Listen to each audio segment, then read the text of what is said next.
Bienvenue dans ce nouvel épisode dans lequel on va aborder ensemble le plus gros danger à te lancer dans le métier du coaching. Ça, c'est tiré d'une discussion que j'ai pu avoir avec un pote entrepreneur il y a de ça quelques temps. Et ça n'avait pas été révélation, mais ça a été intéressant dans tous les cas de discuter et de débattre avec lui. Dans ce podcast, on va voir comment finalement une passion, la passion du coaching, la passion peut-être de la préparation mentale, peut se transformer en corvée à partir du moment où tu n'as pas fait attention à certains points. Donc ce qui se passe généralement quand on veut se lancer en tant que coach, peut-être que toi tu ne t'es pas encore lancé et tu imagines que, ou peut-être que tu t'es lancé et tu commences à sentir que, pas que ça sent pas bon, mais que ça peut sentir le boulet dans pas très très longtemps. Le problème, quand on a envie de se lancer en tant que coach, et c'est un petit peu, bien évidemment, ce qu'on va essayer de te vendre pour te vendre derrière après des produits, ce qui est de bonne guerre, ma foi, c'est d'avoir un petit peu le côté idéalisant du métier de coach. En gros, tu vas être coach, tu vas générer beaucoup d'argent, tu vas pas y passer beaucoup de temps, ça va être génial, voilà, tout va bien se passer, rassure-toi. Ça, c'est un petit peu le côté rêve, sauf que le métier de coach n'a pas que des bénéfices, il y aura forcément des inconvénients à côté.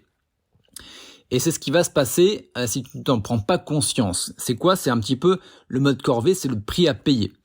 Donc le prix à payer, il est un peu simple quand même, ça va être finalement le temps que tu vas devoir y consacrer.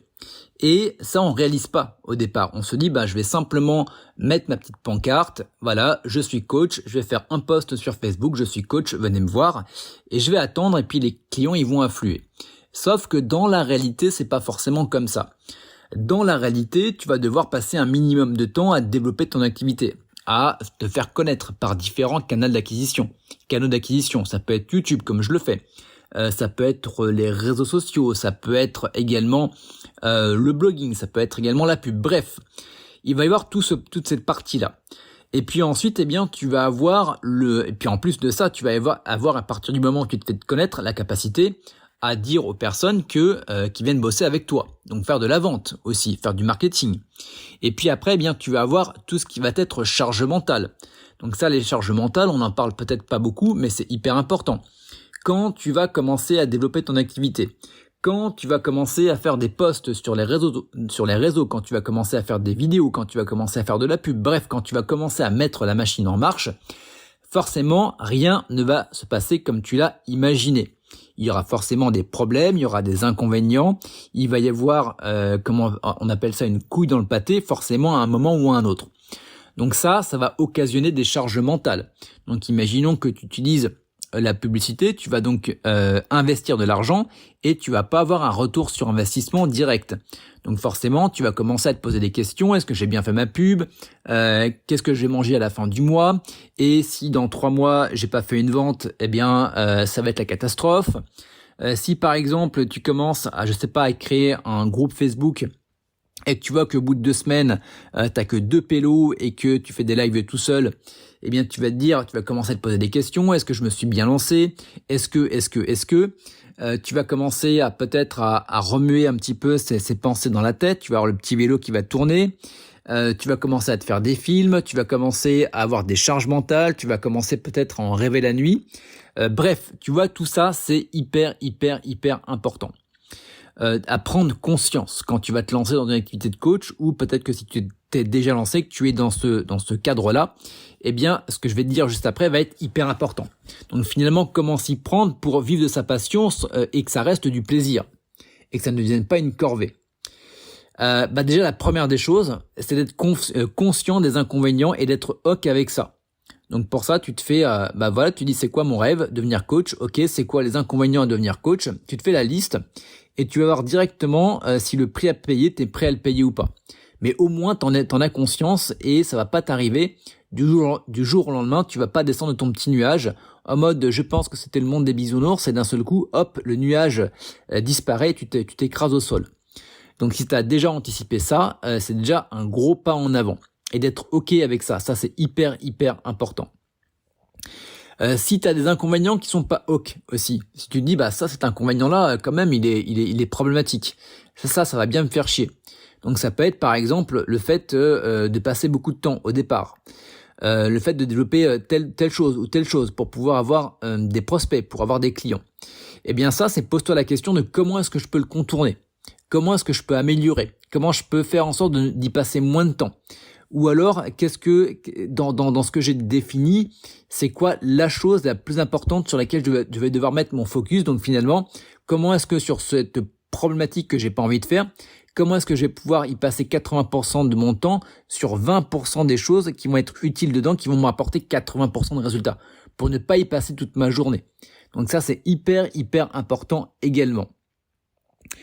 Donc finalement, ça peut être comment mettre en place un système d'acquisition de nouveaux clients. Donc ça, c'est hyper important. Tu vois, par rapport à ton activité, c'est une des choses qui va faire que ça va marcher ou pas. Donc comment est-ce que ça, je vais pouvoir l'automatiser? Comment est-ce que ça, je vais pouvoir également me dégager du temps? Comment est-ce que je vais pouvoir l'optimiser également? Bref, beaucoup de choses. Et également, et ça c'est hyper important, et tu vois, j'avais fait mon script de ce podcast-là, et c'est quelque chose qui vient auquel j'ai pensé tout à l'heure, donc je vais te le rajouter. C'est également d'avoir de la diversité pas dans ton activité, mais dans ta journée.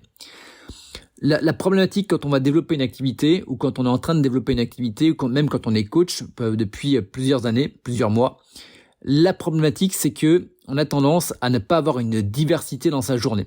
En gros, on fait du coaching 24 heures sur 24, 7 jours sur 7. D'une manière ou d'une autre, on est sur son business. Et on n'a pas de diversité dans le sens où on a planifié à l'avance tout son business, mais on n'a pas planifié les choses qui étaient importantes pour nous. Donc ça, j'y ai pensé hier parce que, tu vois, j'avais la possibilité entre avancer sur mon activité et aller à ma séance de sport.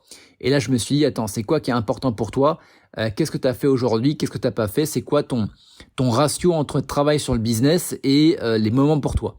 Et je m'étais aperçu que finalement, et ça c'est intéressant de pouvoir suivre ça, que sur la semaine, eh bien, j'avais beaucoup travaillé, mais je m'étais pas dépensé.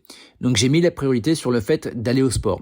Et l'effet qui se coule derrière ça, c'est que le fait d'avoir été au sport et d'avoir déconnecté, eh bien, ça m'a permis d'avoir des idées nouvelles sur comment arriver à dépasser une problématique que j'avais dans mon activité. Ça m'a permis de me vider également la tête. Ça m'a permis également de monter en créativité. Donc si aujourd'hui ton activité de coach, c'est un peu en mode corvée, déjà, rien, autorise-toi à avoir des moments qui vont être importants pour toi. Ça peut être des moments en famille, ça peut être faire du sport, ça peut être faire une activité créative, je vais y arriver. Bref, arrive à trouver un équilibre dans tes journées et dans ta semaine entre ton business, mais également tout le reste, parce que tu n'es pas simplement qu'un coach ou une coach. Tu es une personne avec différentes identités. Tu peux être père de famille, mère de famille, tu peux être sportif, tu peux être, bref, beaucoup d'autres choses. Donc, retrouve l'équilibre et rappelle-toi pourquoi est-ce que tu t'es lancé et ce qui était important pour toi.